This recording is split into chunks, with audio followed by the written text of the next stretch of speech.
Like other working women, Margaret Thatcher leads a double life. Wife and mother, and Iron Lady. How does she fit the two halves together?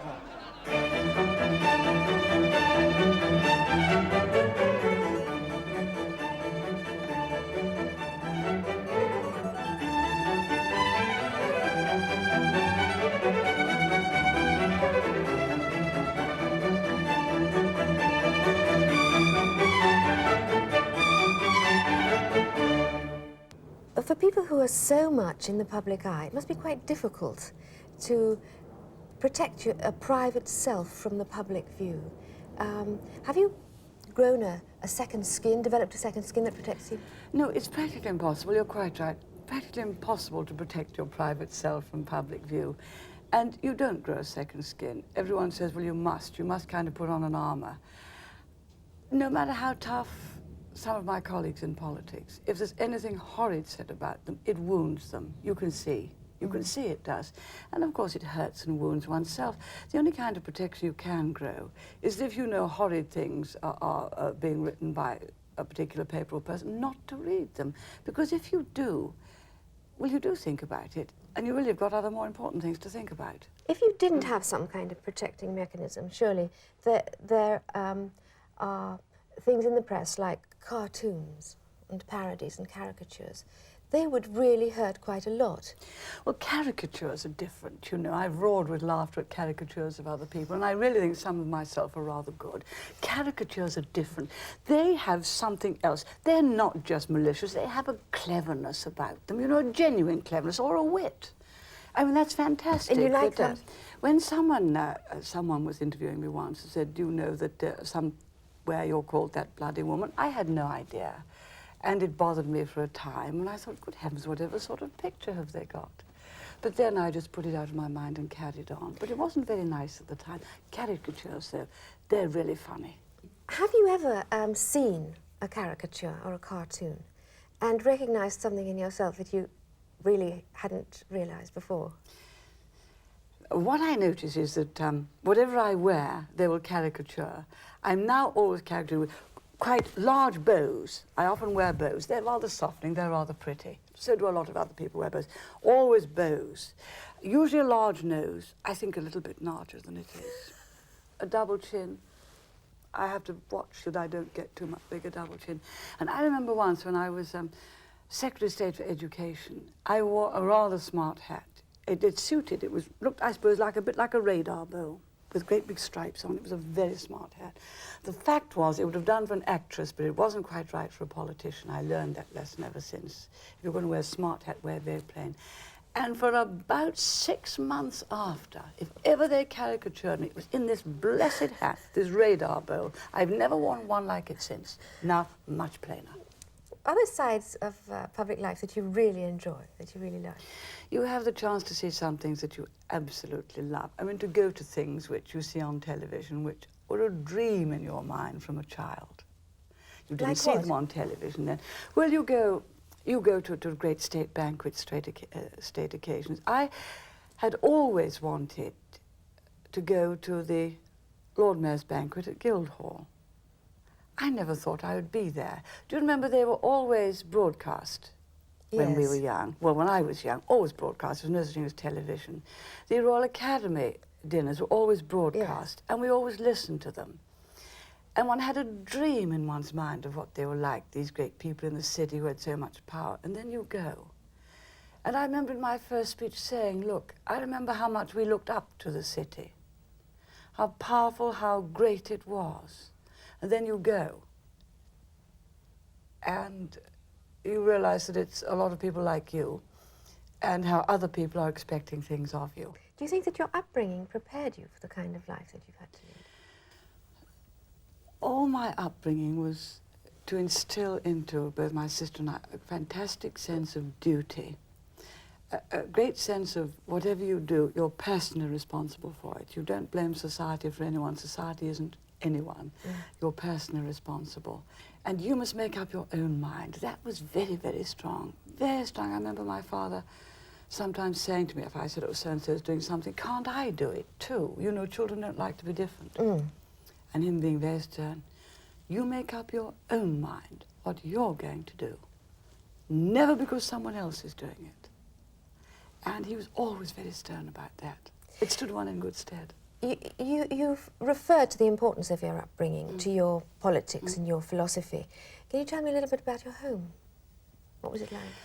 Well, at home, well, it was very small, and we had no mod cons, and I remember having a dream that one thing I really wanted was to live in a nice house, you know, a house with more things than we had. When you say no mod cons, what do you mean? We had not got hot water. We only had a cold water tap. We had to heat all the hot water in a copper. There was an outside toilet. So when people tell me about these things, I know about them. I know about them. But everything was absolutely clean, bright as a new pin, and we were taught cleanliness was next to godliness. And yes, I often used to get down and polish the floor. We had lino on the floor, because both the floor and the old-fashioned mahogany furniture had to be clean. It was absolutely imperative. And yes, everything had to be washed and washed and washed again. And we did a bake twice a week. My mother was very busy. This is where I learned to be busy. My father was very busy. We used every hour of every day. So it was activity always, yes. activity always. And we worked. And because my father, he read a great deal, and therefore we read. Every Saturday, I used to go up to the public library every Saturday morning to get 2 books. One would be about the current affairs of the day. It might have been biography, it might have been about politics. And one would have been perhaps a novel for my mother. And we always read those books. As I got older, we read the books, and we always talked about them every single Saturday. And the librarian knew I would come. And so I've saved this for your father and you to read. And then in those days, you know, the shop was open until 9 o'clock on a Saturday night. 8 o'clock on Friday night. And people would come in, and a grocer's shop wasn't just a place where you bought groceries. You talked. And so we talked about the affairs of the day. And I can remember talking about the rise of Hitler and how worrying it was. Now, this is in a grocer's shop in a small town. And when I hear politicians saying people won't understand that, I say, don't you believe it? We understood it all, and we talked about it. In your house, how lively was the discussion there? Did you actually argue with your father? Did you stand up for yourself? Yes. Oh, yes, we argued, and we were taught to argue. This was part of it. Yes, never forget, you must make up your own mind. You must learn to examine things. You must learn to think about them. Oh, yes, we were taught to argue, and we did. What good qualities do you think you inherited or learned from him? Well, I suppose this kind of integrity, you first sort out what you believe in, you then apply it. You then must argue your case, but you don't say, well, I'm going to do it because someone else is. And always, you don't compromise on things that matter. There's some things you never compromise on. Like Other what? things you do. Well, sometimes I'm called inflexible. I am inflexible about certain things. You're inflexible in defense of freedom. You're inflexible that the rule of law must be applied. Otherwise, there's chaos or anarchy. You help the police, because the police can't do their job unless they get backup. We didn't demonstrate. You don't strike. You discuss things. You don't strike. You discuss things. You pay your tax on time, and so on. Because this is how society is run. Do you think you inherited any of his faults? My father? I suppose I have a lot of faults. We all have. I think I inherited so much that was good from him. And the other thing is, my goodness me, you never buy anything you can't afford to buy. Never. But you live according to your means. Many is the time I can remember my mother saying when I said, oh, my friends have got more. Well, we're not situated like that. And I used to say, and you accepted we're not it? situated like that. One kicked against it. Of course one kicked against it. They had more things than we did. Of course one kicked against it. But I mean, when you grow up yourself and have a family and your other children want things that others have, I can still hear my mother. Well, we're not situated like that. Or when you went out to buy something and you were going to actually have new covers for the settee, that was a great event. To have new covers for a settee was a great expenditure and a great event. So you went out to choose them. And you chose something that looked really rather lovely, something light with flowers on. My mother. That's not serviceable. And how I longed for the time when I could buy things that weren't serviceable. I find myself now thinking when I buy new covers, goodness me, that'll show the dirt too much. You know, you have just exactly the same things. Reaction, yes. You're very nationalistic, I suppose. You're very proud. We're very patriotic. You're a patriotic family. Oh, immensely patriotic. But so were the people. We lived. Look, we were patriotic. Everyone was patriotic. Didn't matter During how wartime? little you had. No. One of the first things I remember was the great Silver Jubilee of 1935, the Silver Jubilee of King George V and Queen Mary. And our town was decorated with blue and yellow streamers, which was the colour of our town, and with red, white and blue. And we all listened into the great service at St. Paul's. We heard the great commentaries of the great things going to St. Paul's. And everyone took part, and there was a great bonfire. You see, in a small town, there were always things like that. There were sports among all the schools on the playing fields, and you all went together. And I remember that our job as our school, our little primary school, Hunting Tower Road Primary School, and I still have letters from pupils who were with me, was to form the M of the Grantham. So one school did the G, another did the R. We did the M, and we had to get it absolutely right, and we rehearsed. But you see, there were always things going on, always things. So we were never bored. Oh, do you know, I'm so glad I was brought up that way. It was a much more wholesome upbringing. You weren't a spectator society, you were doers. And don't you find you'd give your own children, try to give your own children what you haven't had.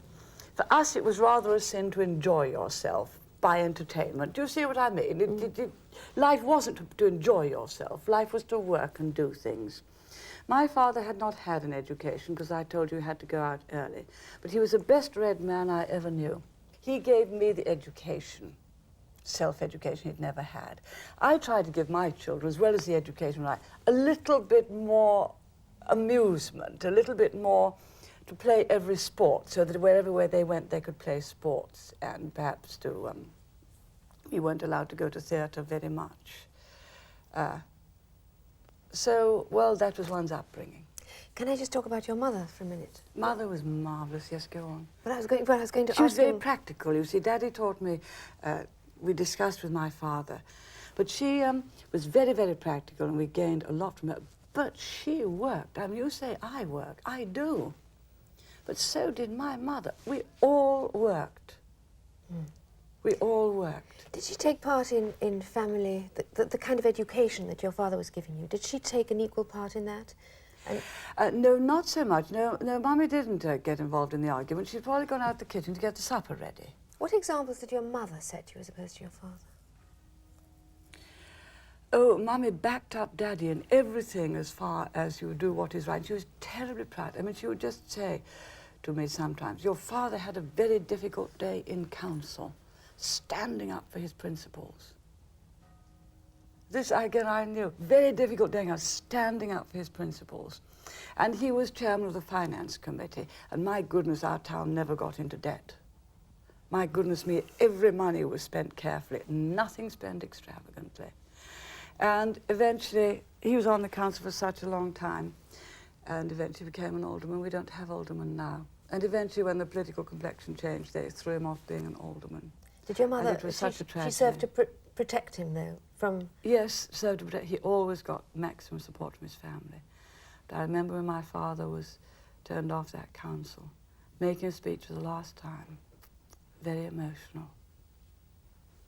In honour, I took out this gown. In honour, I lay it down. And that's how he felt.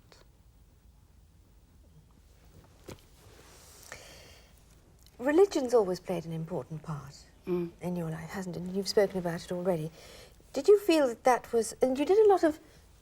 You fulfilled a lot of social duties as well, which were part of your religion. Did you feel that the religion was Was it social duty or was it something much more fundamental in your life? Well, it was something much more fundamental. Again, because it was made fundamental and it went through everything in life. But again, it made one just a little bit apart, actually, from one's fellows, from one's school fellows, because none of my school fellows went to church as much as we did. And that was one thing I remember. Please, can I go for a walk with my school friend on Sunday afternoon? Oh, no, you go to Sunday school. Well, everyone else goes for a walk on Sunday afternoon. No, you go to Sunday school. And to some extent, you know, it can be slightly overdone. I don't think my parents realized that you can be slightly overdone. To some extent, you kick against it. When you were 17, 18, you were preparing to go to Oxford. You were going to leave your home behind. Did you, as early as that, have a very clear view that politics was what you wanted to do? No, because it wasn't possible in those days. You remember, members of Parliament weren't paid very much. I was always going to have to earn my own living. And so it just didn't open up as a possibility. It was not really until members of Parliament got enough to keep them that I could possibly have thought of becoming an MP. Although I remember vividly one occasion when we were at university and home for the Christmas recess. And one of my school friends was also at Oxford, and we had a party in her house. And very after the party, you know, that stage when you always go into the kitchen and sit down and just talk about things. I remember one person, having been talking to me about politics, just saying, what you'd really like to do is be an MP, wouldn't you?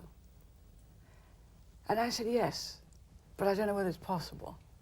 But that was the first time, and I can remember it vividly. It sort of clicked immediately. Yes, that is what I would really like to do. People say, are you interested in politics? Were you interested in politics then? I was more than interested in it.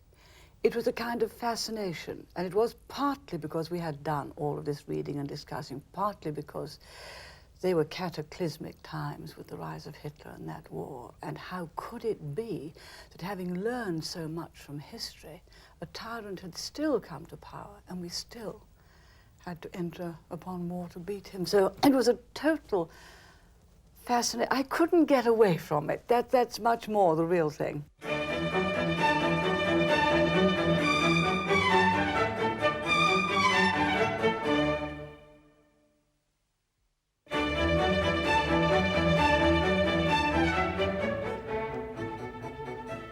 Did you have a clear idea of the sort of man that you wanted to marry? No, no. I wonder if one ever does, or is it just that it's so long ago? A clear idea. No, don't you meet someone and fall in love with them. I don't think there's any point in going around with a specification. 6 feet 2 inches tall, nice dark curly hair, brown velvet voice, kind, tall, lean, athletic. That's no good. It's the person, the personality you fall in love with. It's no good. Specifications, no good. You say fall in love with. Was it love at first sight? No, no, no, no. I knew, Dennis and I knew one another a very long time. Was there a kind of contract between you, not necessarily defined, but that obviously he was going to encourage you and that he would stand by you? He was marvellous. He always did. He always did, because he thought it'd be an awful pity if both that talent and experience were wasted. That's a rather modern thought for those times, isn't it? I suppose so. I suppose, but he did. He was marvellous. I mean, he never said, well, now look, you'll give up everything, stay at home the whole time. Do you think he was rather unusual in taking you on? Perhaps very brave. No, but it was kind of new to have a woman doing all those things, and a lot of men said, oh, we want the little woman to stay at home. So I suppose he was.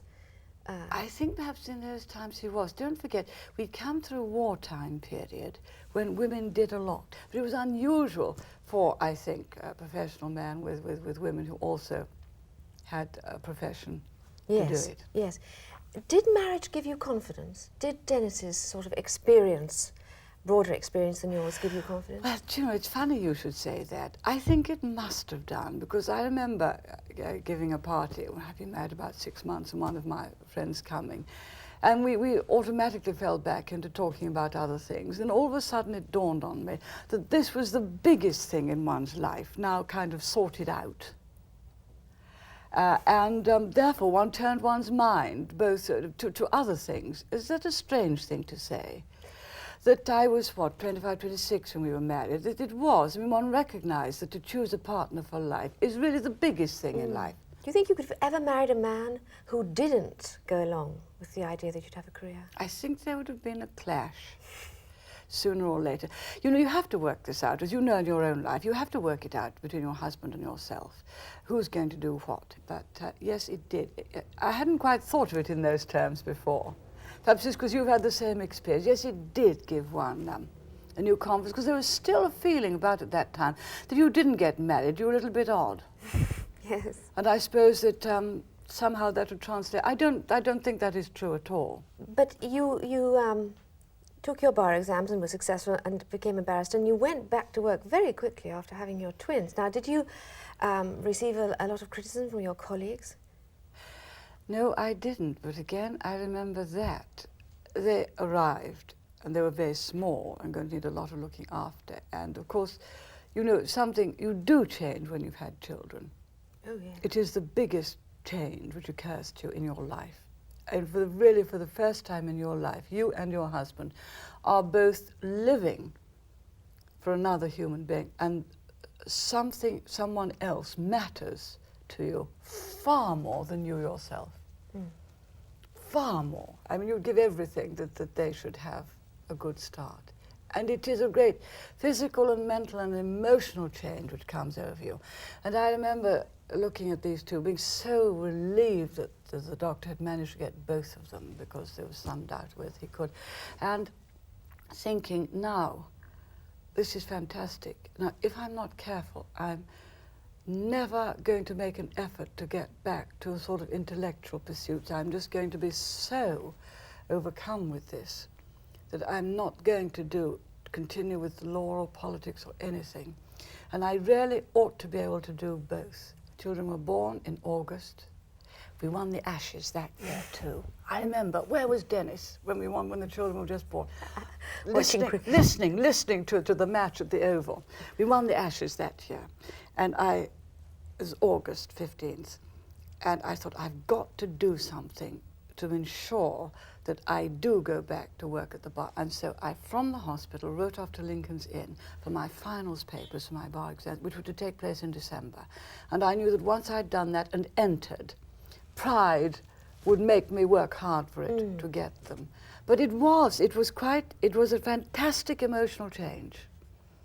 And it was a conscious decision that I really must both look after the children and do something else as well. You make it very hard on yourself, but you made it even harder, in fact, because you then became an MP when they were 6. But I gave up the law. You cannot do 3 things in life, I will tell you. You cannot both pursue a legal career and be a member of Parliament and run a home. You can do 2 things. And many men do 2 things. They have a business career and a member of Parliament. A woman can do 2 things. You can have a constituency parliamentary and run a home. You can't do 3. But even then... Not while you've got a family. But I was going to ask you this. Most women who work do feel guilt about leaving the children behind. And when yours was 6, you became an MP. Did you feel guilty? I was dead lucky. Everything in my life happened to go right. I'm the first to say that had I been chosen to, say, fight a Yorkshire seat, and my husband had a job in Yorkshire, I don't think that I could have left my home on Monday morning, come down to Westminster and returned on Thursday night. I was not that kind of mother. In what ways does the fact that you're a woman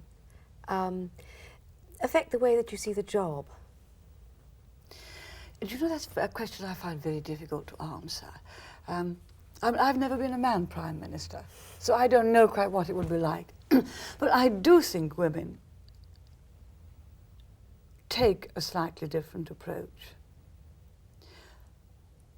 First, women, by their very nature, I spoke of the miracle of birth. I spoke of the birth of your children affecting your life more than anything else, because your children matter far more to you than anything that happens to you. Therefore, you automatically think long term. Not only what is the immediate, but long term. What sort of world are they going to grow up in? What can I do to influence that world? What can I do to train them for it? What can we do to see that their education is right? What can one do to see that they're good citizens? Automatically, partly one's own upbringing, partly this thing. Women have this special relationship with life. Then too, you're very practical. Don't just talk about what we've got to aim for. How? How? Tell me how. How are we going to do it? Causes roars of laughter sometimes when I say to Geoffrey, how? And they're saying, are you saying how with an E or H-O-W? How? How are we going to do it? Not just what, but how. Got to have a method. Will it be practical? And then you automatically, even now I automatically, if I'm entertaining people to lunch, automatically get up and clear their plates away. Or say, do you mind stacking? Because it's just second nature. You're very much working in a man's world. Do you ever feel like an outsider? No, I don't. And I think it is that having been trained for whatever subject I was in, whether it was science, whether it was law, I've always felt the equivalent of anyone else who was trained in that subject. And so I haven't noticed it. It doesn't bother me. The only thing, it can be an advantage, wherever I go in the world, even though I just walk down the street, people will recognize me. I went to Indonesia. I didn't think I would be known there. I went to university there. And the students were shouting, Thatcher, Thatcher, strong leader, Thatcher, strong leader, Thatcher. They knew. And the ordinary folk on the streets, Thatcher. I remember in Italy, someone said, Mama, delicious. Mama Thatcher.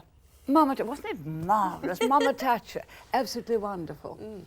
And then here in the English speaker would say, Maggie, look, it's Maggie. So you are known, and you're really rather pleased, sort of surprised still. Because frankly, you know, they can have quite a lineup of men politicians, and they won't be able always to say which one was which, but they do know. And in that sense, it gives you an advantage. Well, now, even in the cabinet, though, it's still a one-woman band in the cabinet, isn't it? No, it isn't. I don't know where people got this idea from, that they're all yes men. Believe you me, they're not. I wish they were a bit more sometimes, but still. No, partly because we've always argued things through, very much argued things through, and we still do. We still do. But would you like more women on the cabinet with you? Yeah, we've got to have more women in Parliament first. Yes, there will be. I know exactly who will be the next one to come on. We're doing very well. Do you see any contradiction in saying that women are equal, the sexes don't matter, best person for the job, and then saying that women have special knowledge, special experiences that enriches their contribution? No, I don't see any contradiction, because I think there are two things there. The one is in your professional capacity, and then there's another in your fundamental nature. And there is. Because of the fundamental difference between men and women, that does have an emotional difference. First, as I say, we go through the miracle of birth and are particularly near, therefore, to children. But secondly, you know, so often women are left having to cope. And that has an effect, because women always somehow, if they are left to cope, can cope. And so there are these two factors. In a way, they're both related. But somehow, women cope. And you know, the whole world can be falling around your ears, and someone will get up and carry on. Well, I better make a cup of tea now. Come on, just sit down. Come on, get up, dust yourself down. You start dusting the children down, wiping their face, stopping their tears, finding a chair. Have you had enough to eat? And you set about setting the world to rights again. But you can cope during a crisis. I have often said it is the ordinary daily load, which in a way can take more out of you than a crisis, because a crisis, the adrenaline flows. And the test is whether you can take the ordinary daily responsibility. And that, in the end, is what you have to do here. And I'm always very pleased when people say to me, but there have been many, many men who've come in and they've looked a bit more worn and torn after 6 years than you do. And again, I think, well, if you've been through looking after children when you're young and keeping a house going and everything else, you do just keep going. And there is a difference between men and women in that way. You said that... And just be proud of it. Right. You did say that there are moments when the crisis is over or when the work has taken its toll that you do feel, oh, I'm very tired. What do you do in those situations? Well, you just come in and you just flop down and you just talk to your family or say, when Falklands was over, never will I forget that night. You didn't realise the enormity of the burden until it was over. Can you remember what you did? I came back here and there were people outside waiting and cheering, and so one went to be with them. And then I came back in here, went straight upstairs to our little sitting room and just flopped. Just flopped. The fantastic relief that there weren't any more young men whose lives were at risk. Because that's what one had lived with. 257. There weren't any more. There weren't any more days when someone was going to suddenly ring up or come up with terrible news. You see, while it was on, almost nothing else mattered. You had to carry on with other things. But this is perhaps people don't realise the whole strain you are under because of the young and people's lives at stake, and because of their courage, and because we wouldn't be free unless through the ages there'd been people who've been prepared to lay down their lives for it. Can I just be a little more personal about that? There was a time when your son was in Yes. danger and he was lost Yes. in the Sahara. Did you find any conflict about your worries as a mother, but you had to go on and do your job as a Prime Minister? One went on, yes, one went on doing it, and I remember, again, the agony in the back of your mind. And I remember I had to do a cabinet, and I remember this quietly sending down a message saying, would you please go to everyone just before I go down and say, please, do not mention anything to me. Then I went in and carried on with cabinet as if nothing had happened. But if anyone had mentioned anything to me, I would have found it acutely difficult. But the days when I thought I was never going to see him again, and that's how I knew what the Falklands mothers were going through. And that's how I knew how, although they kept hope alive, how terrible they felt when I was lucky they weren't. One of your most famous sayings is that you thought there'd never be a female Prime Minister in your That's time. quite right. I did. I couldn't see people choosing a woman Prime Minister. But, you know, we talk far too much about labels. Some people, you know, try to map out their lives. I can remember some of my young contemporaries, the doctors saying, I'm going to be Prime Minister. That was the one thing I never said, because I didn't think I'd have the chance. But I didn't. But just take what opportunities are available to you and grasp them with both hands. Are you excited, though, by the idea that you are the first woman in number 10? Does it still excite you? I am terribly excited to be here. It is the most fantastic privilege. Every time I come in, I am still thrilled to be here. Still thrilled.